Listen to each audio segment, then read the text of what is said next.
नमस्कार मित्रांनो, फॉरेक्स मार्केटमध्ये काम करत असताना फॉरेक्स मार्केट हे 24 आवर चालू आहे, पण तुम्हाला 24 आवरमध्ये कधी जास्त व्हॉल्यूम आहे त्याचं हे मी टाइम टेबल केलेलं आहे. फॉरेक्स मार्केटमध्ये जे वेगवेगळे सेशन्स आहेत ह्या टाइम टेबलप्रमाणे तुम्हाला ते सेशन्स कोणते आहेत ते तुम्हाला इंडियन टायमिंगप्रमाणे समजून जाईल. ठीक आहे, तर 24 आवर्समध्ये इंडियन टायमिंगनुसार हे सेशन्स डिवाइड केलेले आहेत. तर मार्केटमध्ये सकाळी मॉर्निंग 5:30 ते 1:30 ते 2च्या दरम्यान मिड व्होलॅटिलिटी राहते. त्यामध्ये तुम्ही सिडनी सेशन, एशियन सेशन आणि टोकियो सेशनमध्ये काम करू शकता.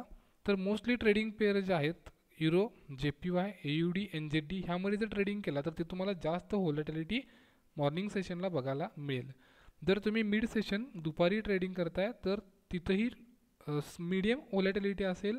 दुपारी 12:30 ते 5:30पर्यंत लंडन सेशन आणि युरोपियन सेशन चालू होतो, तेव्हा तुम्ही युरो, CHF, GBP ह्यामध्ये ट्रेड करू शकता. ठीक आहे, तेव्हा तुम्हाला त्या पेअर्समध्ये चांगली व्होलॅटिलिटी मिळून जाईल दुपारी. ठीक आहे, आणि संध्याकाळी तुम्ही 5:30 ते रात्री 1:30पर्यंत ट्रेडिंग करताय तेव्हा एक मोठा ट्रेडिंग सेशन न्यूयॉर्क सेशन चालू होतो. लंडन सेशन आणि युरोपियन सेशन हा क्लोजिंगला आलेला असतो, त्यामुळे तिथे एक तुम्हाला मोठी व्होलॅटिलिटी, हाय व्होलॅटिलिटी बघायला मिळेल संध्याकाळी. त्या सेशनमध्ये, संध्याकाळच्या सेशनमध्ये काम करताना तुम्ही USDचे सगळे pairs, gold, CAD, indices, option trading, crude oil ह्यामध्ये सगळे ऑल पेअर्समध्ये काम करू शकता. इथं तुम्हाला व्होलॅटिलिटी चांगली मिळेल. असे 3 सेशन डिवाइड झालेले आहेत.